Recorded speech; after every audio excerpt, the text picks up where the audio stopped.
नमस्कार दोस्तों, स्वागत है आपको अपना चैनल जिसका नाम है केवल एग्ज़ाम। आज इसमें हम 3 दिन बाद अपना मतलब प्रारंभ कर रहे हैं भारतीय पूर्वावलोकन की जो भारतीय राजनीति व्यवस्था की बुक आती है, उसमें आज हमारा ये 34वाँ वीडियो है। हम 3 दिन बाद इसलिए अपलोड कर रहे हैं क्योंकि हम इसको अपलोड करते थे, राजभाषा के संबंधित वीडियो बनाते थे, पता नहीं सॉफ्टवेयर में क्या हो जाता था कि अपलोड ही नहीं होता था। साथ ही साथ अगर अपलोड भी हो जाए, तो उसमें दिखता था कि रिकॉर्डिंग नहीं सही है। उसकी वजह से सिर्फ़ पता नहीं क्यों इस पीडीएफ में दिक्कत आ रही थी, अदरवाइज़ भूगोल वालों का हमने अपलोड किया था।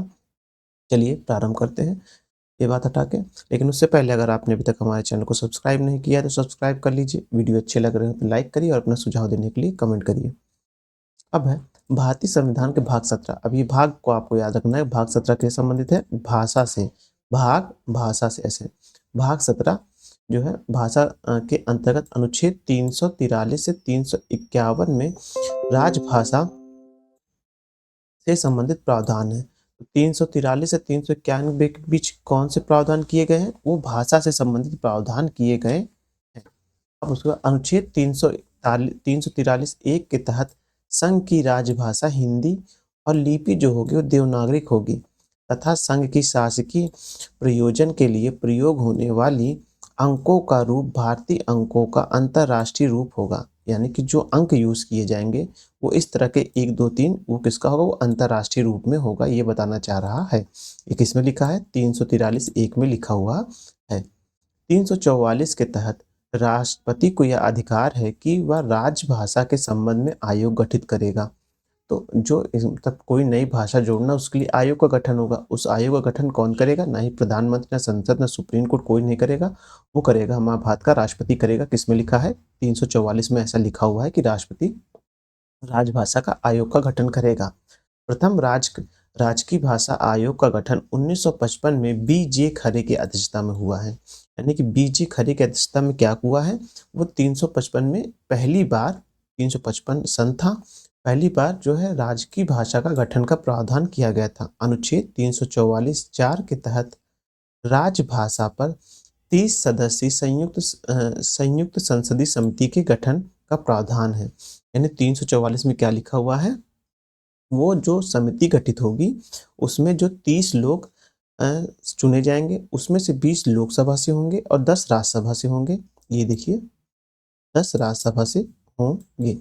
अनुच्छेद 345 में राज्यों की राजभाषा संबंधित उपबंध है। यानी कि जो राज्यों की राजभाषा होगी, जैसे उत्तर प्रदेश की अब देखते हैं वह हिंदी है, उर्दू है।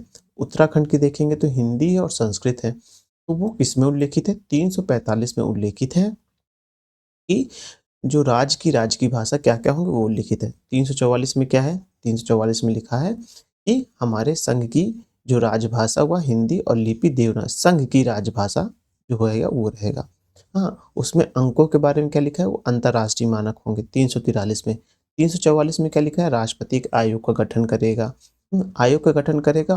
और प्रथम आयोग कब बनाया गया था? वो बनाया गया था 1955 में। किसकी अध्यक्षता में बनाया गया था? बी.जे. खरे की अध्यक्षता में बनाया गया था। हाँ, और इस 344 4 में क्या लिखा हुआ है कि ये जो संसदीय समिति होगी उसमें कितने लोग होंगे? उसमें 30 सदस्य होंगे। उसमें 20 सदस्य किधर कहाँ से होंगे? लोकसभा से। 10 सदस्य राज्यसभा में। 344 हो गया। अब 345 में क्या लिखा है? राज्य संबंधित भाषा की, राज्य की उत्तर प्रदेश, बिहार इस तरह के राज्य हैं, उनकी भाषा क्या होगी उसके संबंध में है। अब है 346। 346 के तहत एक राज्य और दूसरे राज्यों के बीच या किसी राज्य और संघ के बीच पत्र आदि के राजभाषा को लेके, यानी कि जो उत्तर प्रदेश, मान लीजिए कि उत्तर प्रदेश है, वो केंद्र के साथ किस भाषा में अपना पत्राचार करेगा? बिहार जो है केंद्र के साथ किस तरह से पत्राचार करेगा? बिहार उत्तर प्रदेश से किस प्रकार से पत्राचार करेगा? तो इसके बारे में उल्लेख किसमें है? 346 में है। 347 के अनुसार किसी राज्य की जनसंख्या कि किसी भाग द्वारा बोली जाने वाली भाषा के संबंध में विशेष उपबंध का प्रावधान है। 14 सितंबर 1949 को हिंदी संवैधानिक रूप से राजभाषा घोषित की गई है। यानी कि 14 सितंबर 1949 को हिंदी का संवैधानिक रूप से राजभाषा, राष्ट्रभाषा नहीं, याद रखिएगा, क्योंकि क्वेश्चन कभी बन के आया है। राष्ट्रभाषा नहीं है, राजभाषा है। 1949 में 14 सितंबर को जो है संवैधानिक रूप से राजभाषा घोषित किया गया था। इसीलिए आप देखेंगे 14 सितंबर को हिंदी दिवस के रूप में मनाया जाता है। अनुच्छेद 348 के तहत उच्चतम न्यायालय और उच्च न्यायालय और अधिनियम, विधेयक आदि का प्रयोग किए जाने वाली भाषा संबंधित जो होंगी। मतलब कि इसमें कहने का मतलब ये है कि जो उच्चतम न्यायालय, उच्च न्यायालय में अधिनियम या विधेयक आदि का प्रयोग किए जाने वाली भाषा संबंधित प्रावधान किया गया है। मतलब 348 में क्या लिखा है कि जो उच्चतम न्यायालय, उच्च न्यायालय होंगे, ये सब अपनी किस भाषा का प्रयोग करेंगे। और फिर 348 का 1 में लिखा है, इस प्रावधान के तहत उच्चतम न्यायालय, उच्च न्यायालय की सभी कार्यवाही अंग्रेजी भाषा में होगी। 348 1 में क्या लिखा है कि जो उच्च न्यायालय या उच्चतम न्यायालय हो, उनकी जितनी भी कार्रवाई हो किस में होंगी, अंग्रेजी में होंगी। अनुच्छेद 350 के तहत प्राथमिक स्तर पर मातृभाषा में शिक्षा की सुविधाओं का प्रावधान उल्लेख है। तो जो प्राथमिक शिक्षा में जो मातृभाषा की शिक्षा दी जाएंगी, उनका उल्लेख किसमें है, 350 में है। अब है 350 में भाषाई अल्पसंख्यक वर्ग के लिए एक विशेष अधिकारियों की नियुक्ति राष्ट्रपति द्वारा किए जाने का उपबंध है। 350 में क्या है, उसमें लिखा हुआ है कि राष्ट्रपति जो है वह जो अल्पसंख्यक आयोग की नियुक्ति के संबंधित राष्ट्रपति के उपबंध किया गया है।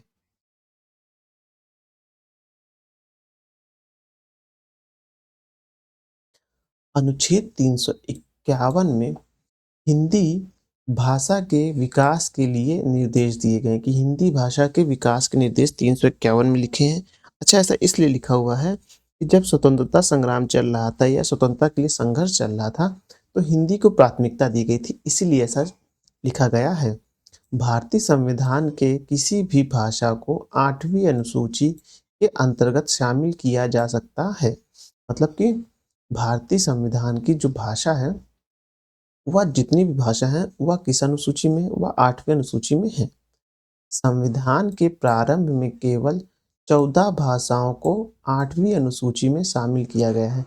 जब संविधान प्रारंभ हुआ था तो उस समय कितनी भाषाएं थी 8वीं अनुसूची में, 14 भाषाएं थी।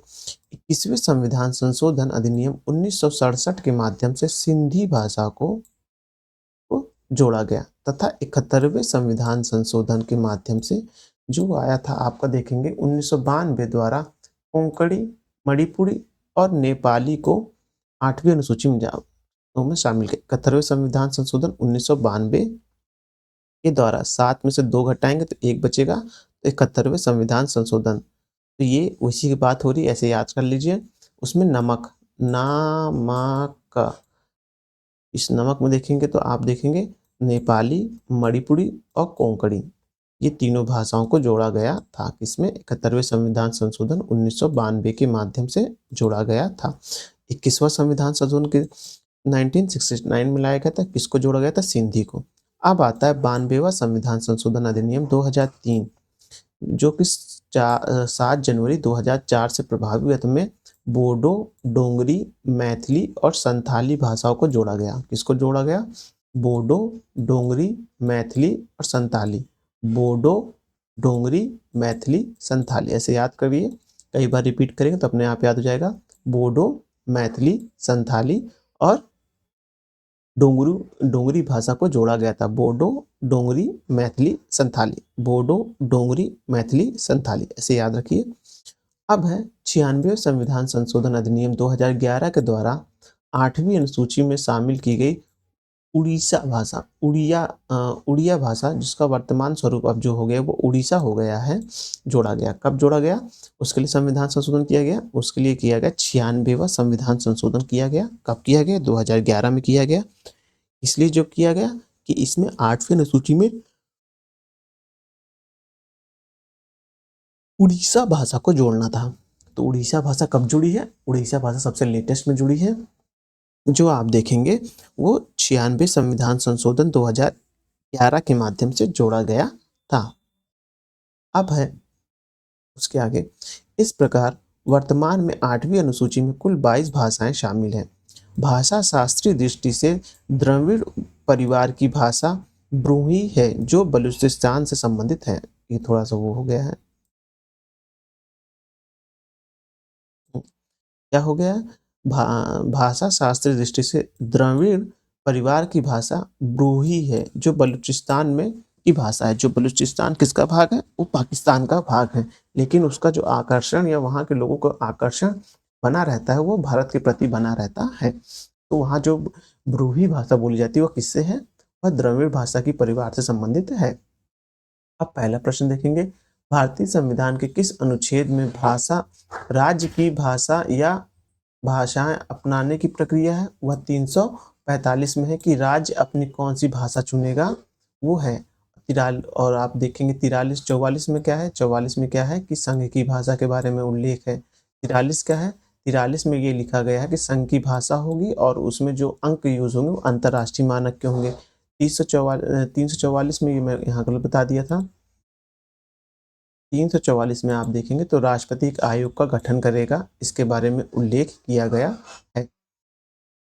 345 के अंतर्गत राज्य की राजभाषा या भाषाएं अपनाने की प्रक्रिया है। इसके अनुसार किसी राज्य का विधानमंडल विधि द्वारा उस राज्य में प्रयोग होने वाली भाषाओं में से किसी एक या अधिक भाषाओं का को या हिंदी को या उस राज्य के सभी या किन्हीं प्रयोजन के लिए प्रयोग किए जाने वाली भाषा के रूप में अंगीकृत कर सकेगा। जबकि अनुच्छेद 343 संघ की राजभाषा से संबंधित है। अनुच्छेद 344 में राजभाषा के संबंध में आयोग तथा संसद की समिति के गठन तथा अनुच्छेद 346 में दो राज्यों के बीच पत्राचार की राजभाषाओं का उपबंध है। दूसरा प्रश्न है, भारतीय संविधान की भाषा की आधिकारिक भाषा से जुड़े प्रावधानों में संसद संशोधन कर सकती है। तो इसमें देखिए ये जो दिया गया है ये विवादित है, इसका सीधा वो देखेंगे एक्सप्लेनेशन। उपयुक्त प्रश्न में हिंदी और अंग्रेजी रूप में तात्विक अंतर है। हिंदी रूपों में यह प्रश्न पूछा गया प्रतीत होता है कि भारतीय संविधान की संघ की राजभाषा के संबंधित प्रावधान में संसद अपने सदस्यों के किस बहुमत द्वारा संशोधन करने के लिए सशक्त है। उल्लेखनीय है कि संविधान के भाग 17 के अंतर्गत अनुच्छेद 343, 344, 346 एवं 348 एक खा के तहत संघ की राजभाषा के विषय में संबंधित प्रावधान दिए गए हैं। दूसरी ओर प्रश्न के अंग्रेजी रूप में यह प्रश्न पूछा गया होता प्रतीत होता है कि संविधान के अंतर्गत संसद अपनी किसी बहुमत द्वारा संघ की राजभाषा संबंधित प्रावधान का संशोधन करने के लिए अधिकृत है। प्रश्न के हिंदी रूप एवं अंग्रेजी रूप में क्रमशः भारत की आधिकारिक भाषाएं एवं ओरिजिनल लैंग्वेज ऑफ इंडिया नामक पदावली का प्रयोग किया गया है, जो कि तकनीकी रूप से सही नहीं है। भारतीय संविधान में भाषा भारत की राजभाषा पदावली का प्रयोग नहीं हुआ है। उसमें संघ की राजभाषा the official language of union पदावली का प्रयोग हुआ है। अतएव प्रश्न में ऑफिशियल लैंग्वेज ऑफ इंडिया या भारत की आधिकारिक भाषा पदावली के प्रयोग में भ्रम पैदा हो रहा है। इस दृष्टि से प्रश्न यदि गलत नहीं है तो अस्पष्ट तो है ही। यदि हम उपयुक्त अस्पष्टता को प्रश्नोत्तर के लिए नजरअंदाज करें तो यह प्रतीत होता है कि प्रश्न संघ की राजभाषा से संबंधित है। जैसा कि इस व्याख्या के प्रथम पैराग्राफ में उल्लेखित है कि प्रश्न के हिंदी एवं अंग्रेजी रूप में अंतर होने के कारण उत्तर भी अलग-अलग होगा। हिंदी रूप में के अनुसार विकल्प बी सही होगा।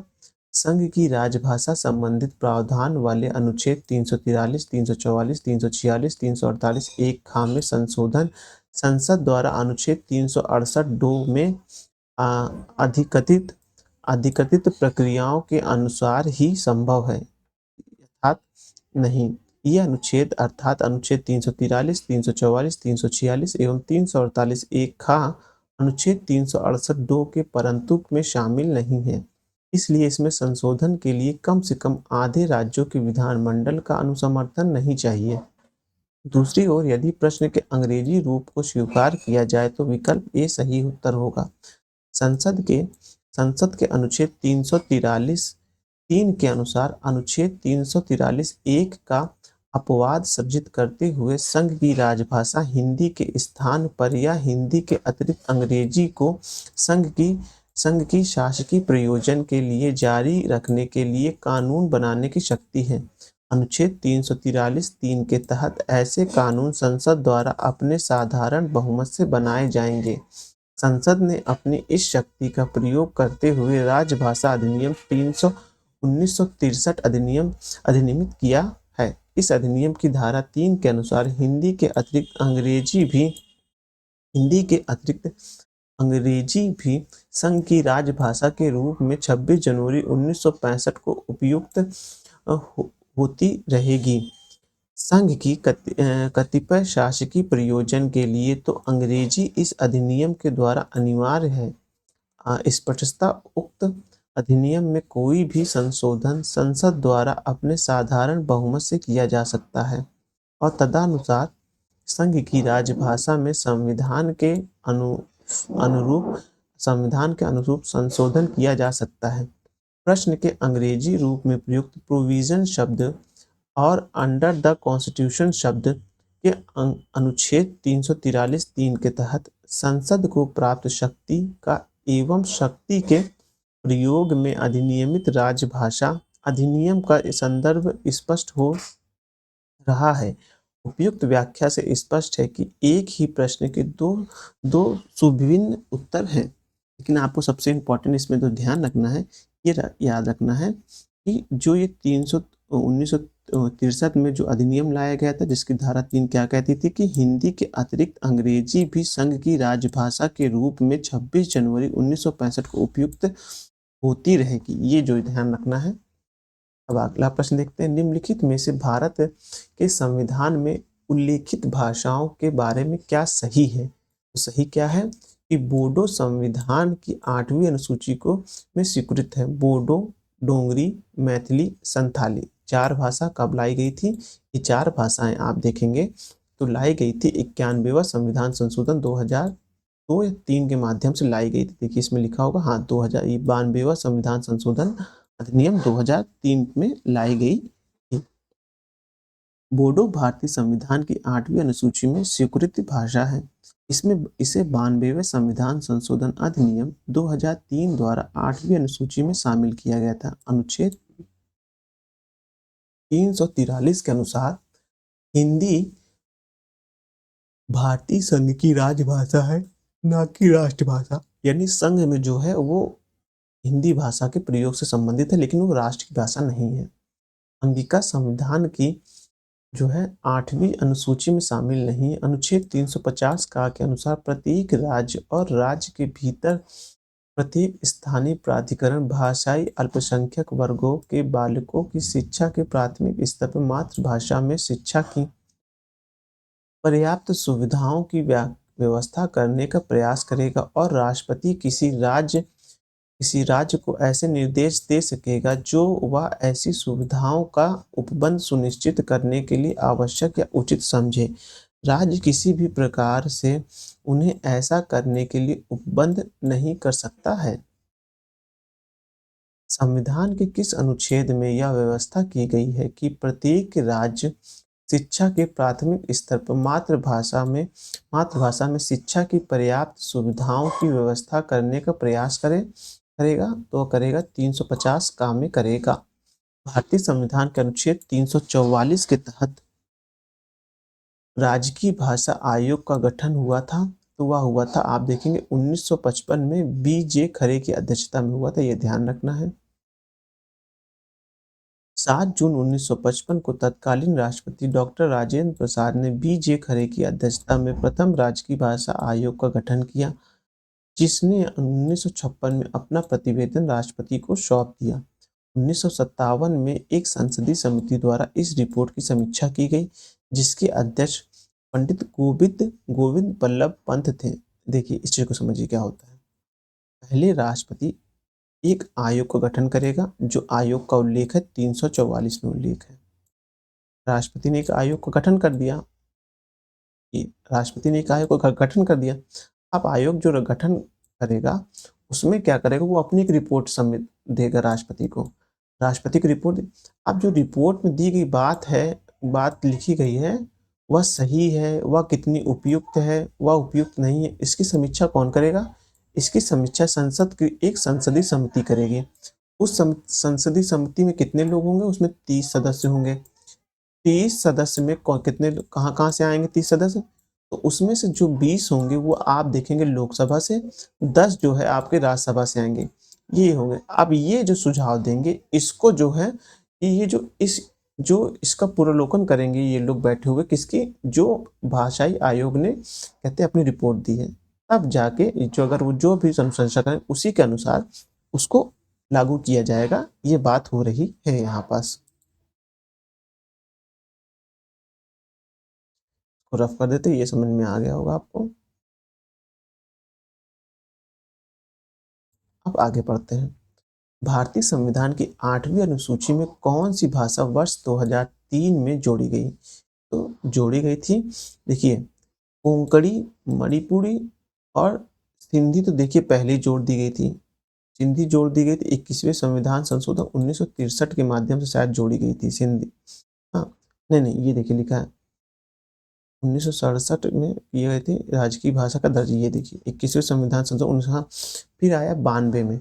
92 में क्या जोड़ी गई? कोंकणी, मणिपुरी और नेपाली एक भाषा को, जो 1991 या 92 में जोड़ा गया था। ये देखिए 71वें संविधान संशोधन जो है 1992 के द्वारा नेपाली, मणिपुरी और कोंकणी को जोड़ा गया। फिर उसके बाद आता है जो 92वां संविधान संशोधन 2003 आता है। कौन आता है? 92वां संविधान संशोधन अधिनियम 2003 आता है। ये देखिए 92वां संविधान 2003 आता है। इसमें क्या किया गया? इसमें बोडो, डोंगरी, मैथिली और संथाली, ये संथाली जोड़ा गया, तो ये आ गया। अब इसमें पूछ क्या रहा है कि 8 में 2003 में कौन सा संविधान संशोधन आया था? वो आया था 92वां संविधान संशोधन आया था। उसमें इसको जोड़ा गया, क्या? संथाली। इस प्रकार से इसका उत्तर जो होगा वो संथाली सही होगा। इन सबको मैं रफ कर देता हूँ। सही उत्तर क्या होगा? संथाली होगा। बाकी एक्सप्लेनेशन है, आप 22 भाषाओं को एक बार देख लेते हैं, ये ध्यान रखना है। पहली है असमिया, बंगाली, गुजरात। एक मैप क्यों ना छोटा सा रफली ड्रॉ कर लिया जाए, उसके माध्यम से याद किया जाएगा। ये रफली मैप जो है एक तो कर देते हैं, एक प्रतीक के रूप में वो जगह कहाँ है उसके बारे में उल्लेख करेंगे, जिसमें लिखा हुआ है असम, बंगाल, असम के पास बंगाल है, फिर ये आ गया गुजरात वाला क्षेत्र, गुजरात के बाद हिंदी तो है ही, फिर आएगा कन्नड़ वाला क्षेत्र, कन्नड़ के बाद आएगा आप देखेंगे कश्मीरी, कोंकणी, मणिपुरी, मालवी, मराठी, नेपाली, उड़ीसा, पंजाबी, संस्कृत, सिंधी, तेलुगु, तमिली, उर्दू, बोडो, डोंगरी, संथाली आदि शामिल हैं।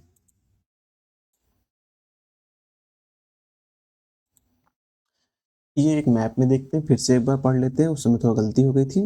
असमिया, बंगाली, गुजराती, हिंदी है ही है, कन्नड़ का क्षेत्र है, कश्मीरी, कोंकणी, मणिपुरी यहाँ पर सही है, मलयालम है, मराठी है, नेपाली है, देखिए नेपाली को भी हमने दिया, याद रखिएगा नेपाली कब दिया है? नमक, याद रखिए नमक। 91 कौन सा संविधान संशोधन? 1992वां संविधान, नहीं सॉरी 71वां संविधान संशोधन है शायद, मैं फिर से भूल गया, देखिए मैं भी भूल जा रहा हूँ। ये दिया गया, आप देखेंगे ये 92वां संविधान संशोधन 2003, नहीं ये नहीं है, ये 71वां संविधान संशोधन 1992 सन, और उसमें कंफ्यूज, 71वां संविधान संशोधन 1992 में क्या दिया गया हुआ है? वो दिया गया हुआ है 3 भाषा का उल्लेख है, नमक यानी कि नेपाली, मणिपुरी, मैथिली, ओ कोंकणी। तो याद रखना है आपको, इसलिए मैं ये कह रहा हूँ कि नेपाली को भी, जो विदेश की भाषा है, उसको भी दिया गया है दर्जा, हमारे 8वीं अनुसूची में दिया गया है। अब है, ये हो गया नेपाली, फिर उड़ीसा, फिर पंजाबी, फिर सिंधी, फिर सिंधी के बाद संस्कृत, फिर तमिली, तेलुगु, उड़ीसा, उर्दू, बोडो, डोंगरी, संथाली और मैथिली। इस प्रकार से ये कंप्लीट हुआ। इसको रफ करते हैं। ये जो 22 भाषा इनको याद रखिएगा, इसमें कहीं भी राजस्थानी का नाम नहीं है, पहली बात, कहीं का नाम उसमें उत्तर प्रदेश का नाम नहीं है। दूसरी बात, कहीं भी इसमें बिहारी का नाम नहीं है, ये सबको ध्यान रखिएगा थोड़ा-सा। अब निम्नलिखित में से कौन-सी भाषा 8वीं अनुसूची होना चाहिए, यहाँ 8वीं अनुसूची सम्मिलित नहीं है, तो देखिए मैथिली भी है, बोडो भी है, डोगरी भी है, संथाली भी है। इस प्रश्न को अगर किया जाए तो ये उसमें थोड़ा-सा फेर-बदल कर सकते हैं। 1992 अगर यहाँ कर दिया जाए और 71वां संविधान संशोधन को ला दिया जाए, तब पूछा जाएगा। तो मैथिली जो है उसमें नहीं दी गई थी, बोडो भी नहीं दी, संथाली भी नहीं दी गई थी, डोगरी भी नहीं दी गई थी, तो इसमें कुछ कन्फ्यूज़न हो सकता है। इसको अगर बनाना है तो इसको करना चाहिए कि आपका 92वां संविधान संशोधन 2003 की बात अगर करेंगे, तब ये जो उपयुक्त एक नीचे बनाया उपयुक्त सभी तब जाके क्वेश्चन सही होगा, इसलिए क्वेश्चन अपवादित है। इसको ऐसे ही छोड़ देंगे।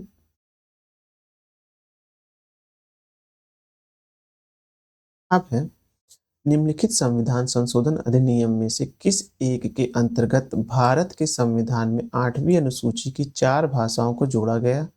जिनकी जिससे उनकी संख्या बढ़कर 22 हो गई है। तो वो आप देखेंगे 92वां संविधान संशोधन था जिसमें 4 भाषाएँ जोड़ी गई थी। ये 4 भाषाएँ कौन-कौन सी थी? आपको ये बोडो, डोगरी, मैथिली, संथाली। तो ये 4 भाषाएँ थीं। अब है निम्नलिखित निम्नलिखित में से कौन-सी भाषा संविधान की 8वीं अनुसूची में शामिल नहीं है? तो आप देखेंगे भोजपुरी शामिल नहीं है। उर्दू भी है, ध्यान रखिएगा, उर्दू और हिंदी, संस्कृत तीनों है, याद रखिएगा। संविधान की 8वीं अनुसूची में संवैधानिक संवैधानिक संशोधन द्वारा निम्न में से कौन-सी भाषा जोड़ी गई है? यानी संविधान संशोधन करके कौन-सी भाषा जोड़ी गई है? तो जोड़ी गई है सिंधी भी जोड़ी गई है और पंजाबी भी जोड़ी गई है। हाँ, नहीं पंजाबी तो पहले ही थी, कोंकणी जोड़ी गई है। ये दोनों सिंधी, कोंकणी, नेपाली मैं नाम गिना दूँ, पहले सिंधी आई, फिर कोंकणी, नेपाली, मणिपुरी आई, 3 हो गया, यानी 4 टोटल हो गए। अब 4 भाषाएँ और जोड़ी गई बाद में, 4 भाषाएँ कौन-कौन सी? मैथिली, बोडो, डोगरी, मैथिली, संथाली 4 जोड़ी गई, फिर 8 हो गई, फिर 9वीं भाषा एक जो जोड़ी गई, उड़ीसा जोड़ी गई, ये भी ध्यान रखिएगा।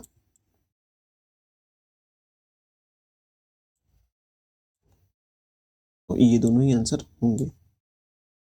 अब है निम्नलिखित कौन-सी भाषा हमारे संविधान की 8वीं अनुसूची में सम्मिलित नहीं है? ये 8वीं अनुसूची में कौन-सी भाषा सम्मिलित नहीं है? तो आप देखेंगे राजस्थानी नहीं है। 71वें संविधान संशोधन 1992 के द्वारा क्या होगा कि 8वीं अनुसूची में कौन-सी 3 भाषाएँ जोड़ी गई थी? तो नमक वाला फ़ॉर्मूला याद रखिएगा, नेपाली, मणिपुरी और कोंकणी, ये याद रखिएगा। अगर नहीं तो सीधा भी ध्यान रख सकते हैं। अब है कि कौन सी भा 13वां प्रश्न है, कौन सी भाषा संविधान की 8वीं अनुसूची में सम्मिलित नहीं है? अंग्रेजी नहीं है, याद रखिएगा। अंग्रेजी नहीं है, हिंदी है, संस्कृत है और उर्दू है। अंग्रेजी को किसमें लाया गया था? अंग्रेजी को एक संविधान संशोधन मतलब एक आदेश लाकर किया गया था, 1965 तक के लिए लागू किया गया था संघ की भाषा के रूप में। मैंने यहाँ कहीं एक्सप्लेनेशन पढ़ा था, ये देखिए मैंने पढ़ा था ना ये वाला 1963 का अधिनियम धारा 3 के तहत राजभाषा के रूप में लाया गया था। अब है भारतीय संविधान की 8वीं अनुसूची में मान्य सरकारी भाषाओं की संख्या कितनी है? तो आप देखेंगे तो अब 22 है, ये ध्यान रखिएगा। इसमें 22 का उल्लेख नहीं है। प्रश्न जिस वक़्त बना होगा उसके अनुसार देखिएगा। भारतीय संविधान की 8वीं अनुसूची में मान्य सरकारी राज्य की भाषाओं की संख्या कितनी है? वह 22 है। राज्य की भाषा कितनी है? वह 22 है। अब निम्नलिखित में से किस राज्य ने संस्कृत भाषा की राज्य की द्वितीय राजभाषा का दर्जा प्रदान किया है? तो वह उत्तराखंड ने किया है। संविधान की 8वीं अनुसूची, ये देखिए रोमन संख्या में लिखा है लेकिन पढ़िएगा अच्छे से। 8वीं अनुसूची सम्मिलित भाषाओं में निम्नलिखित में से कौन-सी भाषा बोलने वाली सर्वाधिक है? वह देखेंगे आप, बंगाली है, लेकिन सबसे ज़्यादा हिंदी है, फिर बंगाली का नंबर आता है, ये भी ध्यान रखिएगा। अब है निम्नलिखित निम्नलिखित भारतीय भाषाओं को मातृभाषा के रूप में प्रयोग प्रयोग अ, वालों में से कौन-सा सही आरोही क्रम के बारे में पूछ रहा है, ये ध्यान रखिएगा। तो आप देखेंगे सबसे ज़्यादा इसमें बोली जाती है क्या? बंगाली बोली जाती है। बंगाली, मराठी, तेलुगु और तमिल। तेलुगु फिर तमिल है। बी वाला ऑप्शन सही होगा। अब है हिंदी भाषी भारतीयों का प्रतिशत लगभग कितना है? तो ये अपने आप में कन्फ्यूजन प्रश्न है। जनगणना के अनुसार देखें 2011 की जनगणना के अनुसार तो 43.63% है। अब इसको रफ कर दें। अगला प्रश्न देखेंगे। निम्नलिखित में से कौन सी भाषा बलूचिस्तान की है किंतु भारतीय राष्ट्रीय भाषा के द्रविड़ परिवार से संबंधित है? वो है ब्रूही है। ब्रूही है वो बलूचिस्तान की भाषा है। और किससे संबंधित रखती है? ये द्रविड़ भाषा के परिवार से संबंधित रखती है। अब निम्नलिखित भाषाओं पर विचार कीजिए। गुजराती, कन्नड़, तेलुगु। हाँ, इसमें से पूछा है कौन सा है क्लासिकल भाषा है? तो क्लासिकल भाषा कन्नड़ और तेलुगु है, आपको याद होना चाहिए। बी और सी ऑप्शन सही होगा। अब इसको पढ़ लेते हैं। कतिपय भारतीय भाषाओं में प्राचीन साहित्य परंपरा का संरक्षण और संवर्धन करने हेतु भारत सरकार द्वारा उन्हें शास्त्रीय भाषाओं का दर्जा प्रदान किया जाता है। अब तक सरकार द्वारा कुल छह भारतीय भाषाओं को शास्त्रीय भाषा का दर्जा दिया गया है, जिसमें तमिल को वर्ष 2004 में, संस्कृत को 2005 में, तेलुगु और कन्नड़ को 2008 में, मलयालम को 2013 में और उड़ीसा को 2014 में यह दर्जा दिया गया है। अब हमारा आ रहा है स्थानीय स्वशासन। बहुत इंपॉर्टेंट चैप्टर है। इससे क्वेश्चन कोई भी पेपर उठा लीजिए, किसी भी आयोग का, किसी भी कर्मचारी आयोग का, स्थानीय स्वशासन से प्रश्न आना एकदम मैंडेटरी होता है। हर बार यूपीएससी में, यूपीपीसीएस में आप अनेक परीक्षाओं में देखेंगे कि स्थानीय स्वशासन से प्रश्न आता ही आता है। इसको हम कब कंप्लीट करेंगे? इसको हम नेक्स्ट वीडियो में कंप्लीट करेंगे। तब तक के लिए धन्यवाद। अगर आपको हमारा चैनल अच्छा लग रहा है तो सब्सक्राइब करिए। हमारे एक्सप्लेन करने का तरीका समझ में आ रहा है तो वीडियो को लाइक करिए, और जो मैं प्रश्न पूछ रहा हूँ या आपको कुछ सुझाव देना तो उसके लिए कमेंट भी करिए। धन्यवाद।